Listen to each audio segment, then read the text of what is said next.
you got supplemental feed? Well, we've getting into October, and we've had a phenomenal September here in Georgia, man. It's just been an incredible start to the season. A lot in part due to some of these products right here, roasted racks. But man, we've been through a severe drought, you know, all through September. Finally, we got a little bit of rain. Food plots just got planted. We're right in plant week now. Been a good September though. We're getting out and feeding some spots, kind of getting ready for the weekend. And man, it's been good. It's been quite a September to remember, and I feel like it's all downhill from here. Yeah. You know, I mean, between me, you, and Rigsby, I was like, those first few days, I said, no way it continues to go up from here. But, you know, like you've kind of discussed with the roasted racks and being able to supplement feed this, man, I think it's kind of gone to show these last probably 4 to 5 years. This has really helped us in September. Yeah.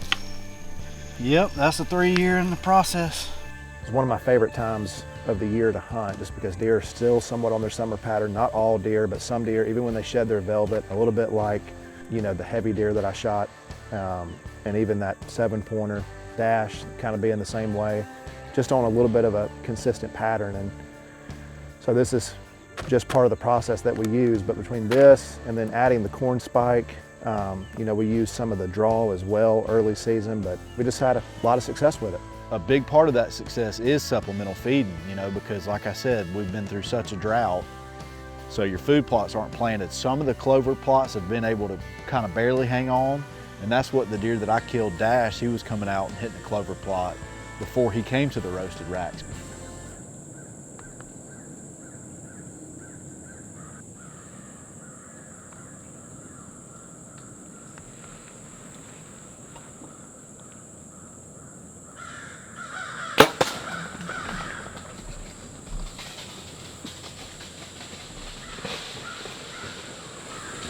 What a start. What a start to the Georgia season. Unbelievable.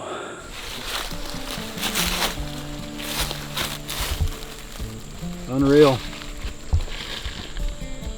This is the deer we call Dash. Unreal start to the Georgia season, man. Couldn't be any more happy. Heavy bases. I like it when they get that kind of, all that trash going on. Got a little kicker right here, but heck of a Georgia deer, heck of a start to the season.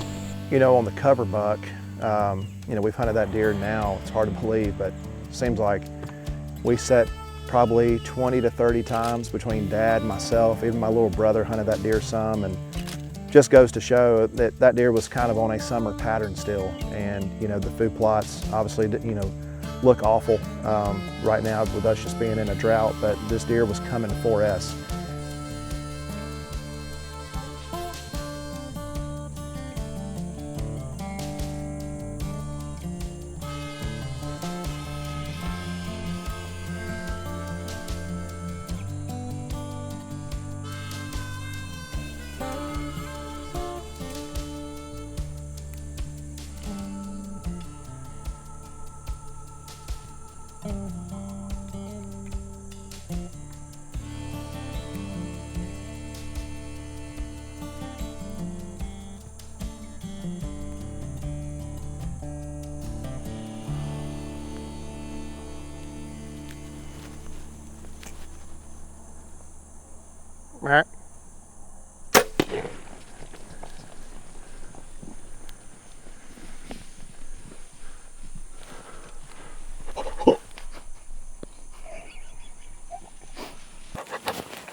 Freaking toad.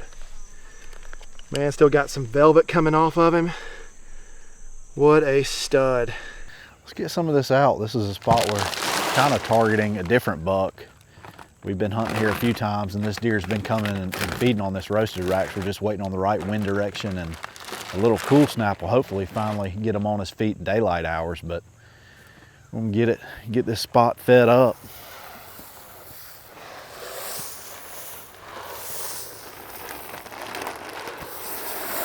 So what's in this roasted racks is corn and roasted soybeans, and if you could see the soybean on here, it's got kind of a charred look. Basically, it's baked, and there's a ton of benefits to roasted grains for deer. First thing is the aroma's incredible. I mean, you can smell this stuff. It's just got an unmistakable, distinct smell that just drives a deer crazy. But I encourage you to get on, do some research about roasted grains.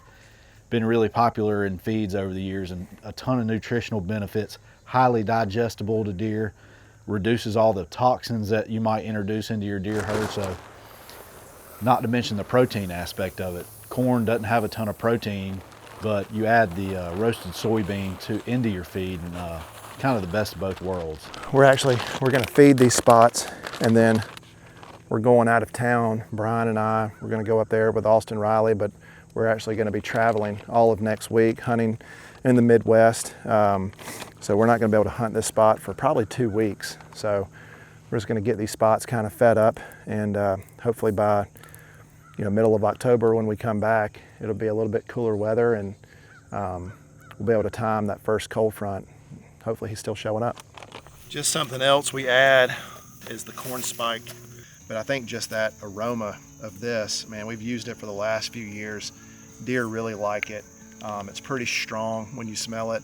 And a product they came out with this year is actually the corn spike spray. If you want to use it as a cover scent, I know that's what Pitts did the other night on his hunt. He had a really close encounter with a big 8-pointer, just wasn't able to get a shot, but hopefully he's going to connect here sooner or later. Pitts hadn't had a September to remember, but hopefully he'll have an October to remember.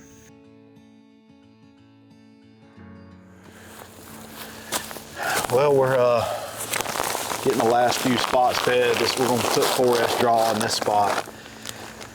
But I think one thing that comes to mind, I think that Georgia is kind of flying under the radar, and I think it's really become a big buck state. I mean, a premier big buck state.